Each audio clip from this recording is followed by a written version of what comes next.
And we're very excited to be adding Dirty Work to our roster.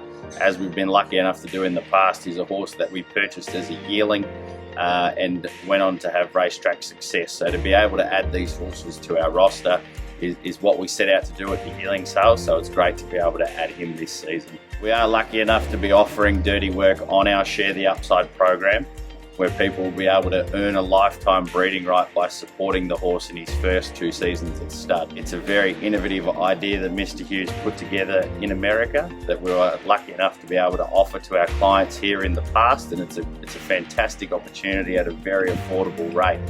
So please reach out to Josh or myself to discuss this further. With Dirty Work being a son of Written Tycoon, obviously Written Tycoon, he's airborne at the moment. He's the leading sire in the country, and it's great to have him back in Victoria, but to be able to offer one of his best ever looking sons at such an affordable fee to the Victorian market, I think is a wonderful thing. And then you look at what Written Tycoon's doing as a sire of sires now with Capitalist, obviously a Golden Slipper winner that's got the job done with his first crop and up to a fee of just under $100,000. So I think that it's a testament to the sire line, what they're achieving at the moment, and Dirty Work's unlucky not to be a Group 1 winner already. We're going to push on with him at this stage and aim at the Goodwood in Adelaide on the 15th of May. It's easy to say that a horse was unlucky not to be a Group 1 winner, but I think it only takes the Oakley Plate replay and the sectionals that the horse ran that day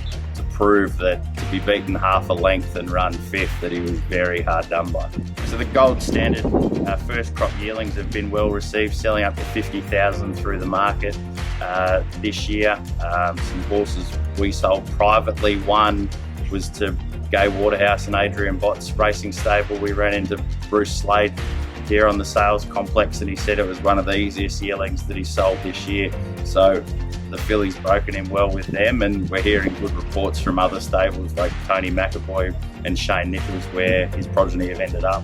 It's great to have Omaha Beach and Vino Rosso back this year. Obviously the goal when we set these horses to travel to Australia to stand on our roster is that they come back for years to come, and the support that these two horses got in their first year we feel was fantastic, because we set them a limit of 100 mares, which they'll be held to again this season. Both Omaha Beach and Vino Rosso covered some quality mares down here, which will give them every opportunity. And if the foals come out as nice as the photos that we're seeing of their first crop in the Northern Hemisphere, I think breeders will be very happy with what they get on the ground. I think Overshare represents a fantastic opportunity to breeders in his 4th season at a fee of $11,000 on our Breed Secure program. When you've got progeny that look the way that his progeny do, I think that they're the type of horses that you want to take to the sales. The proof is in the filly that we took to the Gold Coast this year that Team Hawkes paid $180,000 for. She was gorgeous. The amount of people that said to me, if this filly was by I'm Invincible, she's probably $1 million filly. I'd love to have $1 for every person that said that to me. We're obviously excited for the progeny of Overshare and Gold Standard to hit the track later in the season. Both stallions have got foals in some of the leading stables in the country, so all of them are champions at the moment because they've just been broken in, so hopefully we can end up with 1 or 2 at the end of the 2-year-old racing season.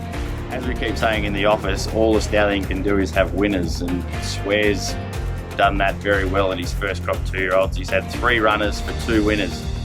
So that makes him the leading first season sire by winners to runners ratio. So an impressive achievement for a horse whose progeny look like they'll get better as 3-year-olds, and that's what trainers continue to tell us, is that we've got a nice Swear, it just needs a little bit more time. So hopefully over the next 12 months we can see his progeny improve and develop a bit more, and I think we knew that Swear was going to be a horse that progeny would need a bit of time. He was a very impressive 3-year-old himself, so we look forward to watching on over the next 12 months and seeing what his 3-year-olds can do. Thanks very much for taking the time to watch, and if you've got any questions about any of the horses on our roster, Josh and my phone are always on.